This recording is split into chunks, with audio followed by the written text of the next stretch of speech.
Bien, fíjense que acá tenemos después otros tipos de circuitos a los que denominamos en serie, ¿sí?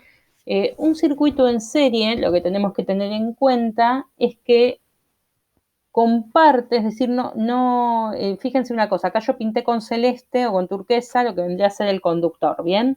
Y fíjense que la intensidad de corriente sale de la pila, ¿sí? Pasa por el conductor con una intensidad llamada intensidad 1, ¿bien? Intensidad 1, que es esta que está marcada acá, ¿bien? Cuando pasa por acá se encuentra con una resistencia, ¿sí? Con una resistencia. En este caso, esta resistencia lo que va a hacer justamente, recordemos, era frenar a esos electrones, ¿bien?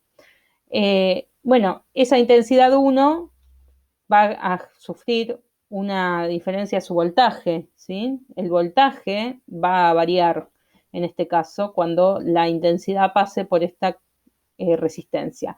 Bueno, luego va a salir, va a seguir atravesando el cable, ¿sí? Se va a generar otra caída de tensión en el segundo foco, foco, bueno, resistencia, ¿sí? Acá en esta zona, bueno, se me fue un poquito el color. Se va a generar otra caída de tensión y otra intensidad de corriente, a la que llamamos intensidad 2, ¿sí? Y sale, fíjense que atraviesa, la intensidad de corriente sigue viajando hasta llegar al otro borde de la pila. Bien, fíjense que el voltaje que proporciona la fuente, una vez que enciende la primer lámpara, cae. Es decir, acá se produce lo que se llama una caída de tensión o de voltaje. Cada vez que esa intensidad de corriente atraviesa una resistencia, existe una caída de tensión, ¿sí? Ahora, la diferencia de potencial o el voltaje que me genera la pila, ¿sí? En este caso, va a ir variando en cada una de las resistencias que atraviese la intensidad de corriente.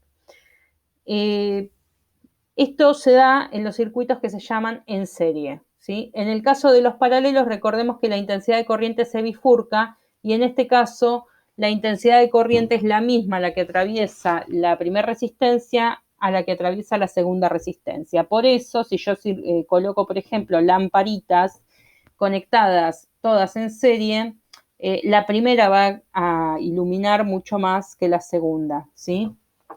Fíjense que el voltaje total, ¿sí?, de este circuito llamado en serie es igual a la suma de todos los voltajes que están conectados, ¿sí? Es decir, matemáticamente, como dice acá, ¿sí?, el voltaje total va a ser la suma de todos los voltajes, es decir, el voltaje 1 más el voltaje 2 más el voltaje 3, bueno, me deberían dar el voltaje total.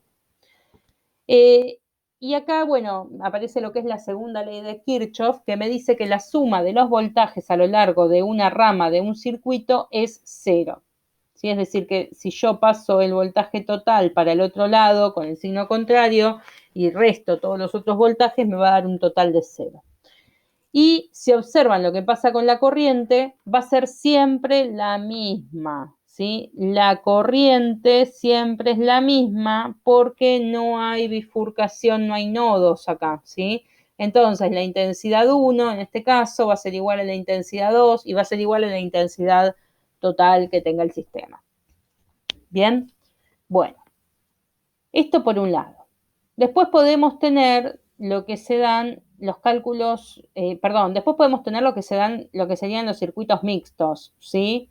Que es cuando, por ejemplo, yo tengo conectado, en este caso, puedo tener estos paralelos y acá agregarle alguna otra resistencia, ¿sí? En ese caso tendríamos un circuito llamado mixto, que se analiza de la misma manera, primero analizando lo que vendría a ser la parte paralela y después lo que vendría a ser la parte en serie. Una cosita más, esta segunda ley de Kirchhoff se la llama la ley de mallas también, porque cada uno de estos circuitos que me quedan acá cerrados se conocen como mallas, mientras que la primera ley se conoce como la ley de nodos, porque justamente existen estos nodos en donde la intensidad de corriente se bifurca.